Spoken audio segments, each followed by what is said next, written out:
Every single year, nearly 400,000 international students try to enroll in German universities.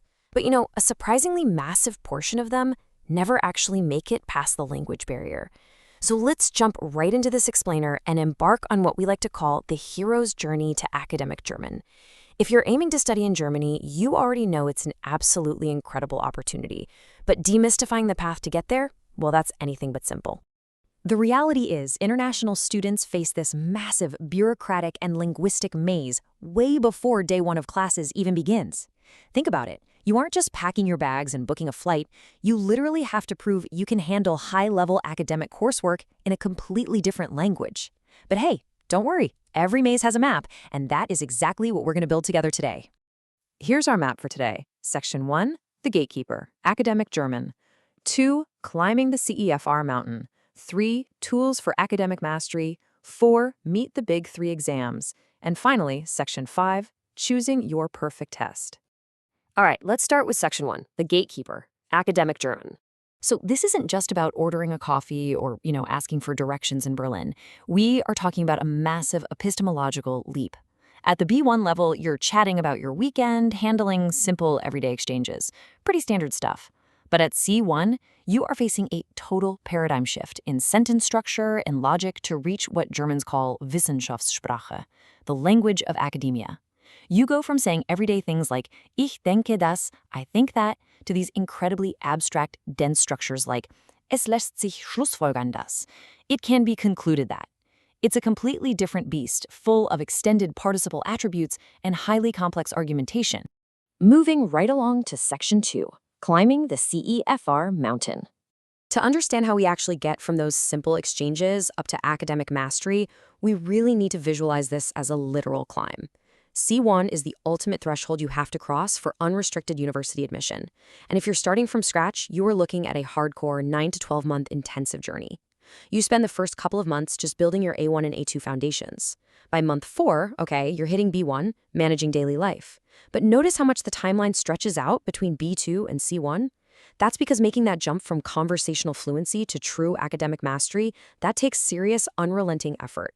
To put that steep climb into perspective for you, you hit about 1,000 words at the foundational A1 level, which, hey, is enough to survive. But as you push toward B2 and C1, your vocabulary has to expand exponentially into some very abstract territory. You're moving from learning the basic word for apple, Apfel, to mastering domain-specific terminology like empirical evidence, empirische Belege. Which brings us perfectly to Section 3, tools for academic mastery. You absolutely cannot use a basic tourist phrasebook to pass a C1 university exam. You have to upgrade your gear as the terrain gets steeper. You start out with general, highly visual communicative textbooks like Huber's Menschen for those everyday scenarios. Then, hitting B1 and B2, you transition over to Klotz Aspekte Neu for broader media integration. But the real magic, that happens at the upper levels. You switch to uncompromisingly rigorous resources like Schubert's Erkundungen for high-density grammar, and ultimately Buchsbaum's Uni Sicher, which is engineered specifically for those high-stakes university exams. And in the digital realm, platforms like the DADD-backed Deutsch Uni Online or DUO structure this progression perfectly. They walk you step by step from Basis Deutsch for basic survival right into Uni Deutsch, where you actually learn how to take notes and describe charts. Eventually, you hit Fachdeutsch, where you're learning the highly specific vocabulary for your exact degree, whether that's engineering or cultural studies, long before you even step foot on a campus. And guys, this isn't just theory. Just listen to Iskander here. High-quality programs don't just teach you grammar rules. They give you the academic and cultural preparation you need to genuinely survive in Germany. You are literally learning how to be a student in an entirely new academic culture. All right, Section 4. Meet the Big 3 exams. Armed with all your study tools, it is time to face the final bosses. First up is the DSH, which is Germany's oldest university-level exam. Now, what you absolutely need to know about the DSH is that it is notoriously decentralized. That means the exam they hand you at TU Berlin looks totally different from the one they hand you in Heidelberg. They write their own tests. That said, getting a score of DSH2 is universally recognized as the C1 level standard you need for admission pretty much anywhere. There's a very specific 2-to-2 to 1-to-2 weighting scheme they use here.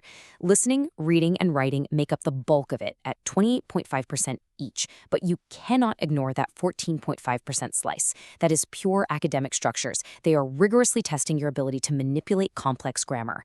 To pass the overall written exam, you've got to score at least 57% across these modules. In total contrast, we have the test stuff. This is the ultimate standardized opponent. It's centrally developed in Bochum and available digitally at test centers all over the world, which makes it absolutely perfect if you are applying from outside of Germany. The magic number to remember here is TDN4. Most universities require you to hit a TDN4 in every single one of the 4 sections to actually get admitted. And finally, our third boss, TELC C1 Hochschule. It's fully recognized by the German Rectors Conference right alongside the other two, but it has a totally different vibe when it comes to testing. Instead of giving you a sliding scale of grades for every single section, it focuses on overall competency using a simple pass or fail basis. You either demonstrate C1 competency or you don't. Simple as that. Which brings us to our final stop, Section 5, choosing your perfect test. So you've met the opponents, the DSH, TestStaff, and TELC. How do you strategically pick the right one? Honestly, your current location and budget might make the decision for you instantly. If you are already in Germany doing a prep course, the DSH is often way cheaper, sometimes even free, and it's tailored to your specific university. But if you are sitting in your home country applying to 5 different universities across Germany, the standardized worldwide nature of TestStaff or TELC makes infinitely more sense for you.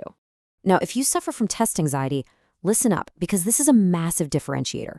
The TestStaff demands flawless performance across the board. If you do amazing in reading, writing, and listening, but just have an off day and fail the speaking part, you have to retake the entire exam and pay the full fee all over again. It's all or nothing. The TELC C1 Hochschule, on the other hand, gives you a modular safety net. If you stumble on just the written or just the oral component, you only have to retake that specific part. For a lot of students, that is an absolute game changer when strategizing their prep. So there you have it. You know the terrain, you know the tools, from everyday communicative textbooks to specialized academic resources, and you know the exact rules of engagement. You've got the map, and you know your opponents. The only thing left to ask yourself is, which testing environment is going to allow you to perform at your absolute peak? Because choosing the wrong exam format could literally cost you an entire semester. So, which exam will you conquer?